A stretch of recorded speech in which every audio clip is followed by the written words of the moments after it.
राजनीति विज्ञान विषय विशेषज्ञ सरस्वती ग्रुप ऑफ कॉलेजेस के इस डिजिटल प्लेटफॉर्म पे आप सभी लोगों का हार्दिक स्वागत है। आइए दोस्तों, आज हम लोग देखते हैं बीए तृतीय वर्ष का राजनीति विज्ञान विषय से संबंधित तृतीय प्रश्न पत्र का स्लाइड नंबर 2 है। इसमें हम लोग 1919 का शांति समझौता चैप्टर से टॉपिक देखेंगे वर्साई की संधि की प्रमुख शर्तों के संबंध में। पिछले वीडियो में हम लोगों ने देखा था कि वर्साई की संधि की प्रमुख मुद्दा क्या थे, उसके बाद से वर्साई की संधि में बाधाएं कौन कौन थी। इसमें हम लोगों को मुख्य रूप से देखना है कि वर्साई की संधि की प्रमुख शर्तें कौन कौन सी थी, इसके संबंध में जानना है। इस चैप्टर से संबंधित जो उद्देश्य है, यह उद्देश्य हम लोगों का है वर्साई संधि की प्रमुख शर्तों की जानकारी, अर्थात इस वर्साई की संधि में कौन कौन सी शर्तों को रखा गया था, इसी के संबंध में आज हम लोग इस वीडियो में संपूर्ण जानकारी प्राप्त करेंगे। ध्यान दीजिए, सबसे पहले वर्साई की जो संधि है, यह लगभग 4 माह के अथक प्रयास के बाद 6 मई 1919 को संधि का अंतिम प्रारूप तैयार हुआ था।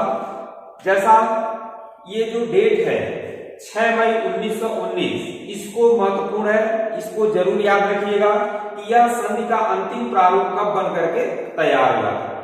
यह संधि प्रपत्र 230 पृष्ठों का लंबा, 15 भागों में विभाजित 439 इसमें धाराएं थी। तो इस प्रकार से जो वर्साई की संधि थी 6 मई 1919 को बन करके कंप्लीट तैयार होता है। इसमें जो है कि 230 पृष्ठों का ये जो है कि संधि पत्र था, जो 15 भागों में विभाजित था, 439 धाराएं। संधि के प्रारूप को देख करके जर्मन प्रतिनिधियों को बहुत ही निराशा हुई थी, क्योंकि जर्मनी को इस संधि में आमंत्रित नहीं किया गया था। सिर्फ और सिर्फ उसको हस्ताक्षर करने के लिए ही केवल जो है कि आमंत्रित किया गया, लास्ट में बुलाया गया, और जर्मनी प्रतिनिधियों ने न चाहते हुए भी इस संधि पर हस्ताक्षर किया। तो इस तरह से जर्मन वासियों को इसका जो है कि घोर विरोध करना शुरू कर दिया था। जर्मन वासी इससे जो है कि असंतुष्ट हो गए। उसके बाद से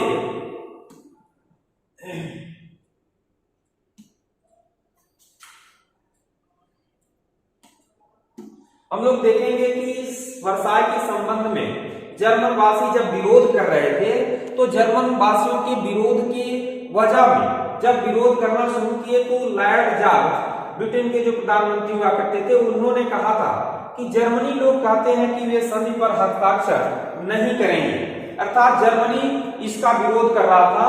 तो उन्होंने कहा कि जर्मन के लोग कह रहे हैं कि संधि पर हम हस्ताक्षर नहीं करेंगे।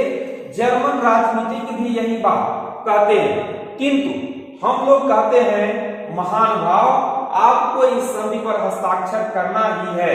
यदि वर्साई में ऐसा नहीं करते हैं तो आपको बर्लिन में ऐसा करना ही होगा। इससे मतलब स्पष्ट होता है कि अगर जर्मनी के प्रतिनिधि हस्ताक्षर करने से इनकार भी करते हैं, तो उनको न चाहते हुए भी इस वर्साई की संधि पर हस्ताक्षर करना ही होगा, अर्थात उनको आज नहीं तो कल इस पर हस्ताक्षर करना ही होगा।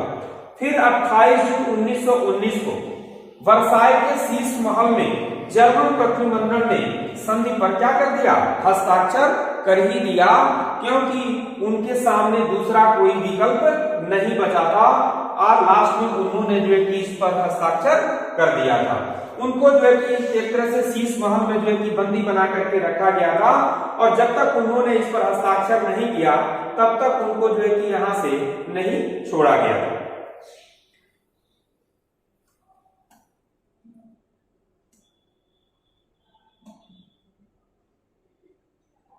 इसके बाद से हम लोग देखेंगे कि वर्साई की संधि की प्रमुख शर्तें कौन कौन सी थी। वर्साई की संधि की प्रमुख शर्तों में जो है कि 4 मुख्य शर्तें थी। पहला आपका था प्रादेशिक व्यवस्था, दूसरा था आपकी सैनिक व्यवस्थाएं, तीसरा था उपनिवेश की व्यवस्थाएं, और एक चौथा था आपका जो है कि मतलब क्षतिपूर्ति की व्यवस्था, जिसमें आप लोग देख रहे होंगे पहला जो व्यवस्था है प्रादेशिक व्यवस्था है, और इस प्रादेशिक व्यवस्था के अंतर्गत 1971 में जर्मनी द्वारा छीने गए। ध्यान दीजिएगा, ये जो अल्सास लारेन प्रदेश था, यह जर्मनी जो है कि फ्रांस से 1791 में छीना था, उससे वापस लिया हुआ था। तो इस प्रकार से यहां से जो है कि पुनः फ्रांस को ये जो है कि वापस देना पड़ा था। फिर राइनलैंड का निशस्त्रीकरण कर दिया गया तथा वहां जो है कि उसको 15 वर्षों के लिए मित्र राष्ट्रों की सेना को नियुक्त कर दिया गया था। यानी कि राइनलैंड भी जो है कि जर्मनी से छीन लिया गया और 15 वर्षों तक मित्र राष्ट्रों के अधिकार में वह क्षेत्र चला गया था। फिर सार का प्रदेश दिया हुआ है जो कोयले और खानों के लिए जो है कि मशहूर था, भंडार था वहां पर, उसको भी जो है कि फ्रांस को जो है कि दे दिया गया। 15 वर्षों बाद जर्मन संग्रह के आधार पर सार प्रदेश पर किसका नियंत्रण होगा यह निश्चित किया जाएगा। अर्थात 15 वर्ष तक जो है कि सार के प्रदेश पर फ्रांस का अधिकार होगा और 15 वर्ष के बाद से यह भी नहीं था कि उसको जर्मनी को दे दिया गया, यह प्रस्ताव रखा गया कि जनमत कराया जाएगा और जनमत के आधार पर यानी कि लोगों की जो इच्छा होगी उस आधार पर जर्मनी को या फ्रांस को दिया जाएगा। फिर दिया हुआ है मार्सनेट, यूपेन और मालवेडी के प्रदेशों को भी जर्मनी से लेकर के बेल्जियम को दे दिया गया। अर्थात यहाँ पर फ्रांस को दिया गया और ये कुछ भूभाग थे जिसको बेल्जियम को दे दिया गया। फिर दिया हुआ है उत्तरी जर्मनी का प्रदेश स्लेस्विग, यह भी जो है कि जर्मन संग्रह के बाद से डेनमार्क को दे दिया गया। उसके बाद से दिया हुआ है साइलेशिया का एक छोटा भाग चेकोस्लोवाकिया को दे दिया गया। सेमल बंदरगाह पर मित्र राष्ट्रों का आधिपत्य स्वीकार कर लिया गया। तो इस तरह से अगर जो है कि हम भूभागों को देखें तो जर्मनी का एक बहुत बड़ा हिस्सा जो है कि इस जर्मनी से छीन करके अन्य जो है कि जो भी राष्ट्र थे जो विजय प्राप्त किए थे उन राष्ट्रों को जो है कि दे दिया गया था। इस तरह से वर्साई की संधि में ये जो प्रादेशिक व्यवस्था है, इस प्रादेशिक व्यवस्था के तहत जर्मनी को आर्थिक रूप से तो पंगी किया ही गया, इसके साथ साथ जो है कि उसके भूभागों को जो है कि छीन करके उसको प्रादेशिक यानी कि रूप से बिल्कुल कमजोर कर दिया गया। इसके बाद से दूसरा जो व्यवस्था आती है वह आता है जर्मन उपनिवेश की। अर्थात उस समय ब्रिटेन जो देश था पूरे विश्व में एक तरह से समझ लीजिए कि एक महाशक्ति के रूप में उभर करके सामने आया था और पूरे विश्व में अधिक से अधिक देशों को वह अपना उपनिवेश बना रखा था। इसी के तहत जो है कि तरह से जर्मनी के द्वारा भी प्रथम विश्व युद्ध से पहले अनेक देशों को जो है कि अपना उपनिवेश, अनेक भूभागों को अपना उपनिवेश बनाया गया था। जब प्रथम विश्व युद्ध में जर्मनी हार जाती है उसके बाद से जो उसके उपनिवेश देश थे उस उपनिवेश देश को लेकर के एक जो है कि व्यवस्था बनाई गई कि जर्मनी के उपनिवेश को राष्ट्र संघ के संरक्षण में रखा गया। अर्थात कहने का तात्पर्य यह है कि उसके जितने भी उपनिवेश देश थे उन सभी उपनिवेश देशों को राष्ट्र संघ के संरक्षण में रखा गया कि राष्ट्र संघ उसकी देखरेख करेगा। लेकिन बात यह थी कि जो राष्ट्र संघ बना था वह मित्र राष्ट्रों का ही एक तरह से समझ लीजिए कि संगठन था। जितने भी विजयी राष्ट्र थे वे सब लोग उन्हीं के जो है कि राष्ट्र संघ के ही संरक्षक थे। और इस प्रकार से लास्ट में हुआ क्या कि जो भी इस मतलब राष्ट्र संघ के सदस्य देश थे उन देशों के द्वारा ही जर्मनी के उपनिवेश देशों को आपस में ही बांट लिया गया। तो इस प्रकार से आर्थिक मतलब जो है कि भूभाग तो उसका छीन ही लिया गया, इसके साथ साथ जितने भी उपनिवेश देश थे उनको भी जो है कि मित्र राष्ट्रों के द्वारा ले लिया गया। उसके बाद से तीसरी जो व्यवस्था आती है वह है आपकी सैनिक व्यवस्था। और इस सैनिक व्यवस्था में आप देखेंगे कि स्थल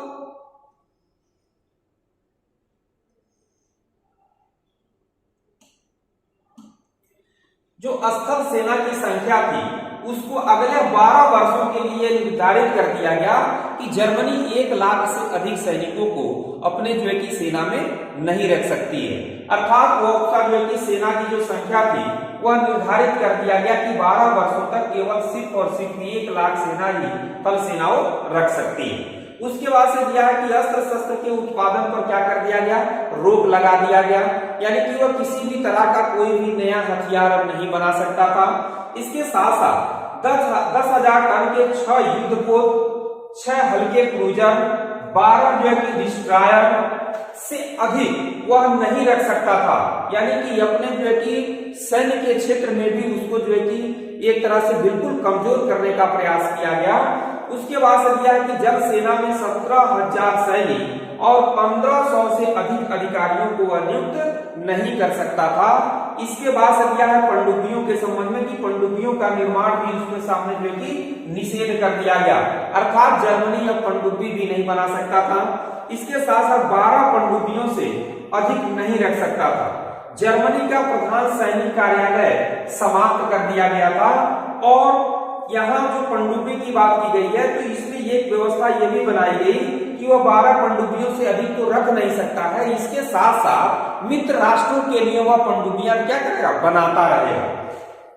तो इस प्रकार से सैनिक दृष्टिकोण से जो है कि निशस्त्री के नाम पर जर्मनी को एकदम पंगु बना दिया गया था, अर्थात फ्रांस की यह इच्छा थी कि जर्मनी को हम इतना कमजोर कर दें कि आने वाले समय में कभी भी जर्मनी हमारे सामने किसी भी तरह से युद्ध करने की स्थिति में न रहे। तो इस प्रकार से सैनिक दृष्टिकोण से मित्र राष्ट्रों ने ये सोचा कि उसको हम इतना कमजोर कर दें कि आने वाले समय में वह फिर से युद्ध न कर सके। उसके बाद से जो चौथी व्यवस्था आती है आर्थिक व्यवस्था, यानी कि इसमें जो क्षतिपूर्ति की बात की गई थी। जैसा मैंने बताया था कि जब वर्साय की संधि हो रही थी तो उसके प्रमुख मुद्दाओं में से एक मुद्दा था क्षतिपूर्ति की मुद्दा, अर्थात जो प्रथम विश्व युद्ध में विभिन्न देशों के क्षति हुई थी उस क्षति की पूर्ति कौन करेगा, किसके द्वारा किया जाएगा। तो इस क्षतिपूर्ति के अंतर्गत ये देखें मई 1931 तक जर्मनी को 5 अरब डॉलर की राशि क्षतिपूर्ति के रूप में जितने भी विजयी राष्ट्र थे उनको देना है। फिर दिया हुआ है कि पनडुब्बियों द्वारा डूबे गए जहाजों के बदले जर्मनी के व्यापारिक जहाज देने हेतु कहा गया था, अर्थात इस युद्ध में जितने भी पनडुब्बियों को डुबो दिया गया था उसको जो है क्षतिपूर्ति के रूप में जर्मनी को फिर से व्यापारिक जहाजों को देने के लिए कहा गया।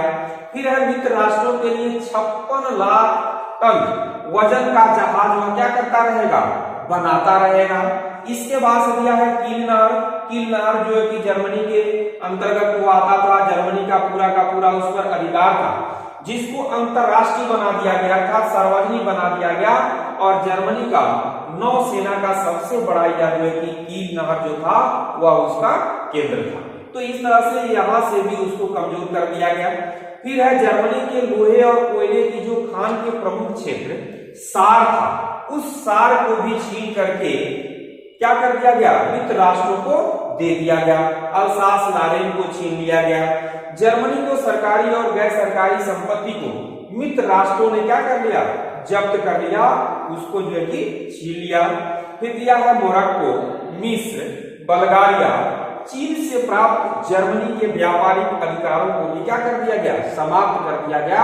क्योंकि प्रत्येक देश का जो एक तरह से विकास का स्रोत होता है, आय का स्रोत होता है, व्यापार होता है, और यहाँ पर जो है कि व्यापार पर भी अनेक प्रकार से इसको प्रतिबंध लगा दिया मोरक्को, मिस्र, बल्गारिया, चीन से, यानी कि व्यापार पर भी प्रतिबंध लगा दिया गया है। तो इस प्रकार से हम लोगों ने देखा कि इस वर्साय की संधि में जो सिस्टम बनाया गया कि क्षतिपूर्ति के माध्यम से, प्रादेशिक व्यवस्था के माध्यम से, अर्थात जर्मनी को बिल्कुल कमजोर कर दिया गया और वह हमेशा के लिए बिल्कुल कमजोर हो गया। इसके बाद से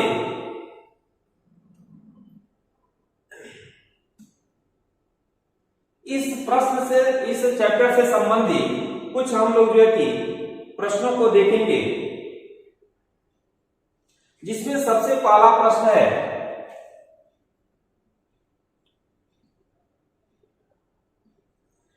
पेरिस शांति सम्मेलन में किस ब्रिटिश प्रधानमंत्री ने भाग लिया था। तो इसमें आप लोग जानते होंगे ब्रिटिश प्रधानमंत्री लॉर्ड जॉर्ज ने ही इस पेरिस शांति सम्मेलन में भाग लिए। दूसरा प्रश्न है पेरिस शांति सम्मेलन में भाग लेने वाले निम्नांकित नेता को आदर्शवादी नेता कहा जाता है, जिसमें मुख्य रूप से 4 व्यक्तियों ने भाग लिया था, जो वुडरो विल्सन थे, आर्लैंडे थे, क्लीमेंसो थे, लॉर्ड जॉर्ज थे। जिसमें से वुडरो विल्सन जो अमेरिका के राष्ट्रपति हुआ करते थे, इन्हीं को जो है कि आदर्शवादी नेता के रूप में जाना जाता है। उसके बाद से जो तीसरा प्रश्न है, पेरिस शांति सम्मेलन का अंतिम प्रारूप कब बन करके तैयार हुआ था? तो इसका जो अंतिम प्रारूप था, अभी मैंने आपको बताया है कि 6 मई 1919 को बन करके तैयार हुआ था, जिस पर जर्मन प्रतिनिधियों को हस्ताक्षर करने के लिए बाध्य किया गया था। उसके बाद से चौथा प्रश्न है, जर्मन प्रतिनिधिमंडल के सदस्य संधि पर हस्ताक्षर कब किए थे? तो ये 6 मई 1919 को बन करके तैयार होता है और 28 जून 1919 को जर्मन प्रतिनिधियों ने इस पर जो है कि वर्साय के शीश महल में जो है कि हस्ताक्षर किया। फिर से पांचवा प्रश्न जो आता है, इसमें कुछ ऑप्शन कट गए हैं। पेरिस शांति सम्मेलन की अध्यक्षता किसने की थी? तो पेरिस शांति सम्मेलन की जो अध्यक्षता थी वह फ्रांस के ही प्रधानमंत्री क्लीमेंसो ने किया था। तो इस प्रकार से हम लोगों ने देखा इस वीडियो में वर्साय की संधि में कि प्रमुख शर्तें कौन कौन सी थी और इससे संबंधित जो भी महत्वपूर्ण प्रश्न थे उनको हम लोगों ने देखा। शेष अगले वीडियो में, तब तक के लिए आप लोगों को धन्यवाद।